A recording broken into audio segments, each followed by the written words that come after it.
But as you know, 2019 was when the Labor Party was supposed to win government. The media tried to help them win government. And one of their key policies was a 45% emission reduction target by the year 2030.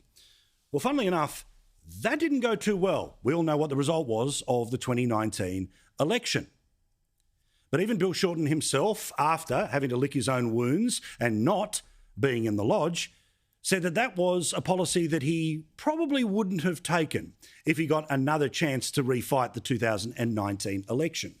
So the obvious assumption is that 45% is frankly too much. Too much, too quickly, too many jobs would disappear. The real world knows that the cost of transition would be through the roof, all at a time when, of course, China can continue to double, triple, quadruple its emissions all the way to 2030.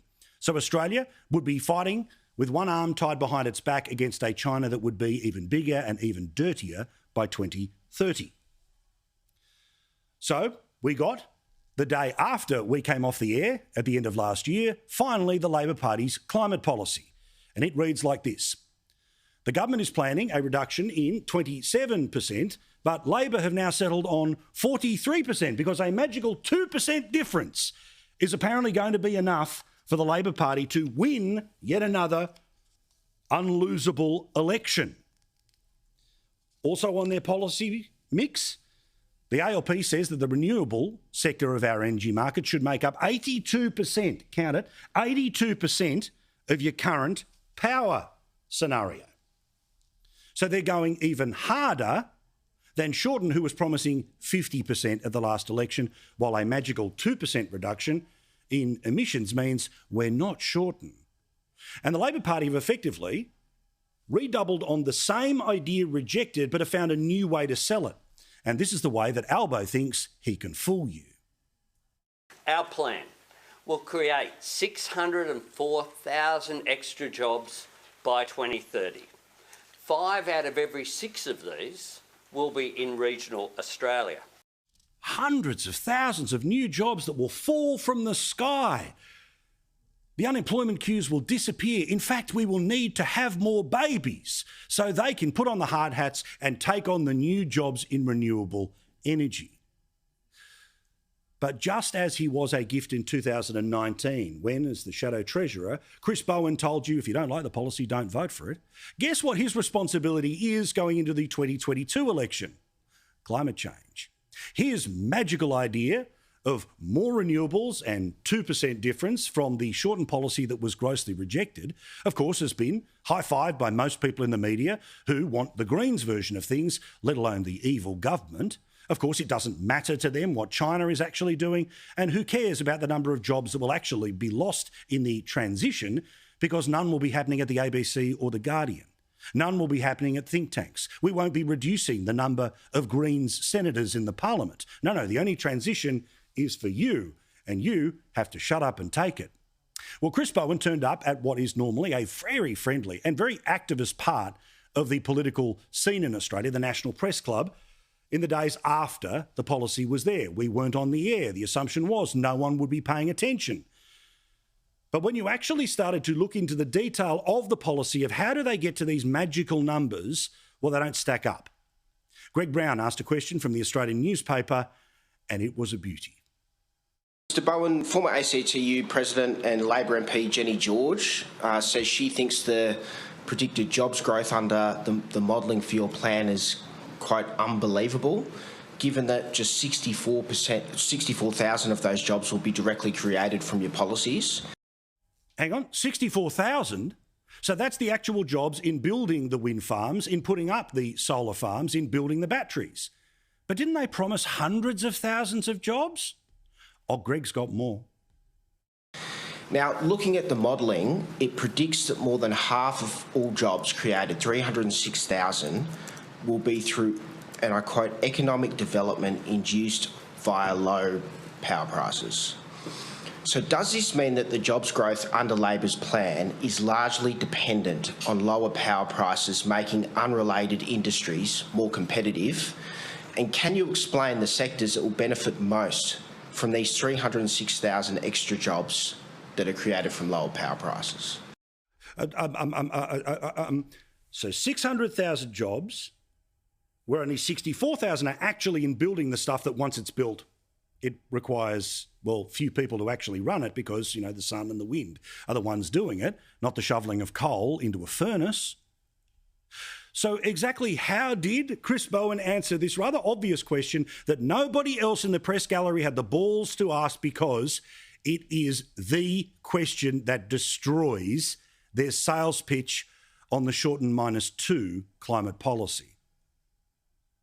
In relation to the details of the modelling, the methodology makes clear, for example, that the modellers have applied a multiplier sector by sector, so they haven't taken a one-size-fits-all multiplier effect. They've taken an appropriate multiplier sector by sector. In relation to the energy reforms, for example, electricity reforms, they point to 5 inputs, 5 papers, which they've determined to assist them to develop the multiplier effect. So there's direct jobs, as you say, there's indirect jobs, and of course there's job impacts from just the improved energy supply. But that modelling stands up to scrutiny from anyone.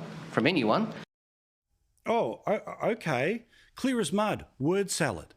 Because the question is one they can't answer. It's the truth, is that they think the way to sell shortened -2 is to tell you that hundreds of thousands of people will magically get a job in the new green economy. But the reality is more than half of them are about, well, because power costs less. So how much will power cost less if maybe, fingers crossed, everything works out by the end of the first term of an each-way Albo Prime Ministership? Well, I'll let him answer. Given more than half of the jobs Did you get 2 goes? Okay, I don't mind. Giving more than half of the jobs you're predicting are from lower energy prices, and that, you know, what are the sectors? Well, that's where the market kicks in, Greg. I mean, you and I would both be markets types of a guy. When you reduce energy prices, the market that can step forward and determine where the investment comes forward.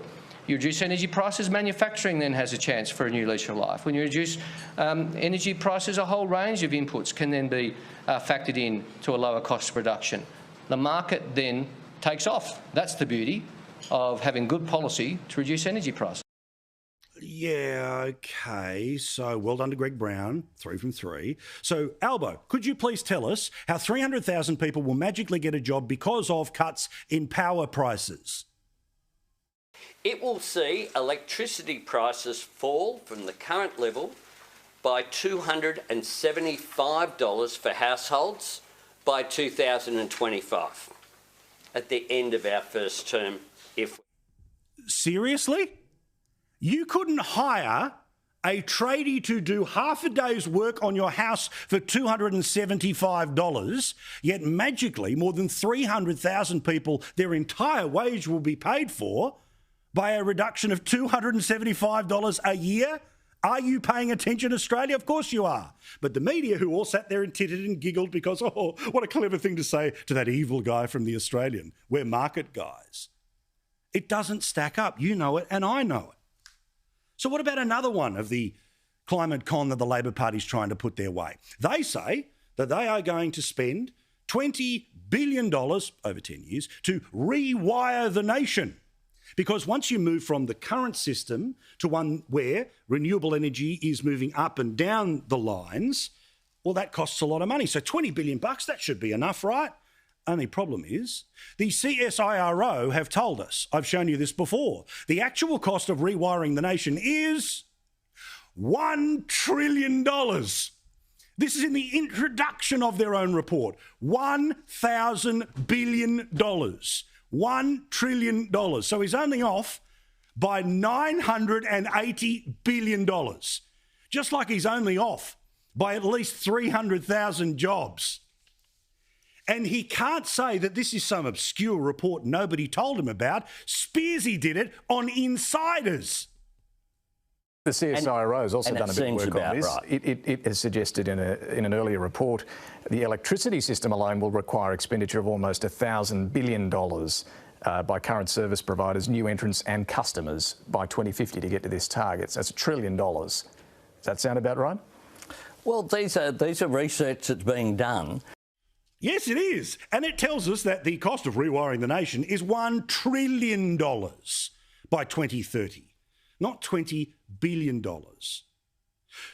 So for those playing at home who would just like it all in a nice, neat package, here it is. They are conning you.